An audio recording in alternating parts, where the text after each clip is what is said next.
Welcome to the Millionaire University podcast, where you earn as you learn. And now your hosts, myself and Poppy J. What is going on with your mom here? I just hit record. Turn it off. Justin, today we're talking about the 3 things that every business needs. And right now, we do not need to be watching memes. But I like memes.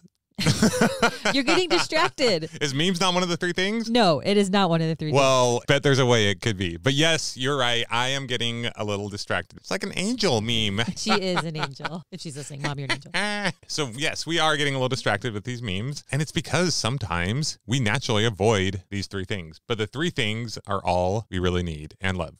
You need a little love too. Wow, that's a lot of rambling. So like Tara mentioned, today we're going to talk about the only 3 things that every successful business needs. Now, the reason why this is so important is because in business, it's so easy to get distracted. There's a million ways to make $1 million. You might see all these different businesses, all the different things they're doing. You might have 20 books that you want to read. What else do people get distracted with, Tara? Sorry, I was thinking of something else. What were you thinking of? I was just thinking entrepreneurs, I feel like, maybe I could be wrong, I feel like their brains are set up to have amazing ideas and they get really excited about that. But sometimes they're really good at avoiding things. Yes. I can't tell you how many people come to me and say, I've got this idea for this thing. And I'm like, that's great.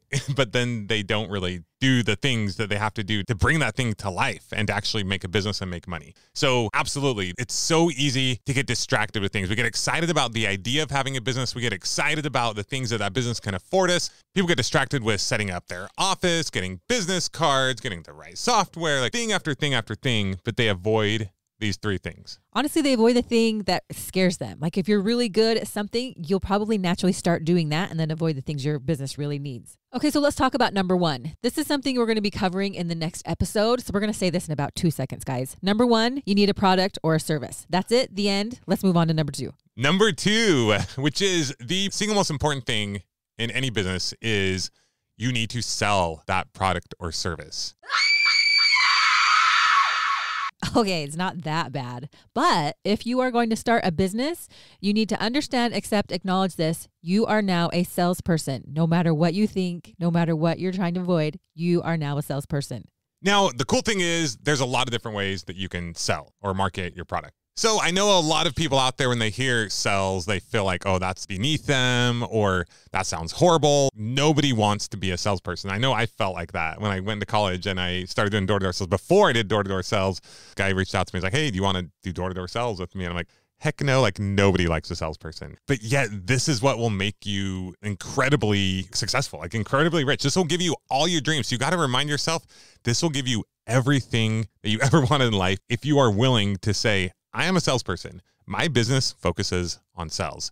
It's true. Justin and I are different. He is an extrovert. I'm an introvert. So the way in which we sell in our business is very different. He handles certain things. I handle certain things. We both sell a lot. We both focus a ton on marketing, but we play to our strengths. And we'll talk a lot more about that. But no matter what you do, you need to be selling. And if you're not going to sell, you need to partner with or hire those who are willing to do that. But selling in your business is the lifeblood, as Justin said. To Tara's point, there are some people I know that are very introverted. They are like, you mentioned sales. I'm already gone. Maybe we've already lost you, right? But for those of you who are still with us but are having a hard time, yes, a good way to start might be literally getting on the phone and just calling everyone, you know, or cold calling like 1,000 people. Because if you can do that, then I guarantee you will have a successful business. Having that been said, if that is absolutely a deal breaker, there's no way you're going to do that. We know a lot of people who don't like talking to people that are very successful in business because they figured out a medium and a way that works for them. Or let's say you're like a programmer, and most programmers, let's be honest, aren't big salespeople, right? But you're really good at programming. You have a great product idea. You're going to develop the product. You can hire or you can partner with someone who is going to focus on sales. The key is that your business is focusing at least 80% of its time, energy, attention on sales. So there's got to be a huge emphasis on sales constantly, whether that's you or you creating some kind of marketing or system around that, which we'll talk about a lot in future episodes, or somebody else doing those sales for you. It could be a partner. It could be someone that you're paying sales commission. Now, if you have the funds, you could pay them a salary, but I highly recommend at the beginning commission or partnering with someone who can do those sales if you're not going to be doing them. Just remember, if you ever are confused about what you should be doing in your business or you aren't getting the success you probably want, it's most likely a sales problem. Just keep that in mind. It is not, if you build it, they will come. You have to build it and sell it. Or you can sell it and then build it, which we have done often like to do as well. Yes. So keep that in mind, not to go backwards too far, but you do not have to have your product or service done or perfect before you sell it. In fact, I highly recommend, unless you have like a restaurant where the main thing is the product and it has to be dialed in pretty good or something like that, come up with the bare bones or nothing. Yeah, just the concept and sell it first, and then you can improve it over time. But we'll get into more of that in details later on. Okay, let's go on to number 3. The third thing is once you've created and sold your product or service, you'll have to deliver on the promise that you made. So if you're selling a physical product, you'll need to make sure that they get that product and that they're happy with it. If you're selling software, you'll have to make sure that's delivered to them. Or if you're doing a coaching or education business, you need to make sure that they get the thing that they've been promised. So this will include things like customer service, making sure your customers are happy. And if you have happy customers, they're going to tell other people about your product and service as well. I'm really excited to be talking about this in future episodes because this really is an area of brilliance for Justin. He's so good at systems, and I think systems are fun. It's exciting to get things moving and working and functioning for you so that you can scale your business. I'm actually just really lazy and don't like doing anything, and I'm not capable of doing anything. So try to get everyone else to do everything for me. I can vouch for that. Now, that in and of itself is a lot of work, but I see it as a game. I see business as a game. It's like this really fun game that you make money by doing. I mean, I don't really do we love board games? No. I don't love board games because I get bored. I don't love board games because I feel like I'm doing this thing that takes work and focus and thought, but I don't get paid for. I love the game of life. So to me, it's a fun game to try to figure out, okay, what is the thing that I can sell? How do I sell that? And then how do I deliver on that thing and make it all systematized and processed? Anyway, it's pretty fun. So we'll talk a lot more about this in future episodes. It's easy to get distracted with all the shiny objects, all the things out there, but every business only needs 3 things. You need a product or a service. You need to sell that product or service. And then you need to deliver on the promise that you made of that product or service when you sold it. And keep in mind, ultimately, your goal is not to be doing everything in your business, but in the beginning, it may be that way if you are a one-man or one-woman band. So we're going to talk about how to scale these things, but for right now, it might be you. There's no point of focusing on scaling or improving your customer service or making sure everything is dialed in until you have a product and until you're selling that product.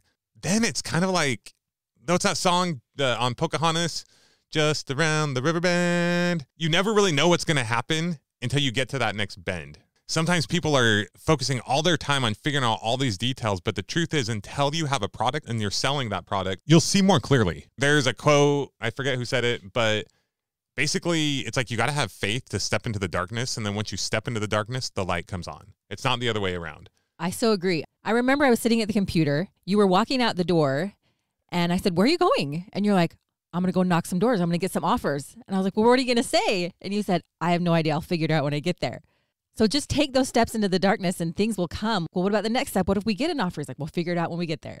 So it's all about taking a few steps into the darkness so the path can be lit up and you can move forward. If you plan out every single detail, you'll be burnt out and it will change and you'll be frustrated because you'll waste all that time planning everything out and it will shift as you go.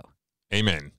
So if you're ever not sure what to do in your business, think about these 3 things. Number 1, do you have a product or service to sell? If you don't, figure out what that product or service is, and we'll talk about that in the next episode. Number 2, if you do have a product or service, are you selling it? If it's not selling, that's what you need to focus on. That's probably the main thing. And then number 3, if you are selling a product or service successfully and you're making money, but you're having issues, it's probably a fulfillment problem. And those are things we can talk about later on as well. In the next episode, we are going to be talking about how to come up with your big idea. So if you don't yet have a product or service, we're going to really break that down in our next episode. Also, we get a lot of people asking us, I have this great idea and I want to start this business, or I'm stuck in this part of my business. I don't know what to do. What should I do? So we created this free course on millionaireuniversity.com/training to help you figure out where you are, what you should do next, and how you can get moving forward. So go to millionaireuniversity.com/training if you want to get that free course. And we will see you guys next time on the Millionaire University podcast. Bye-bye.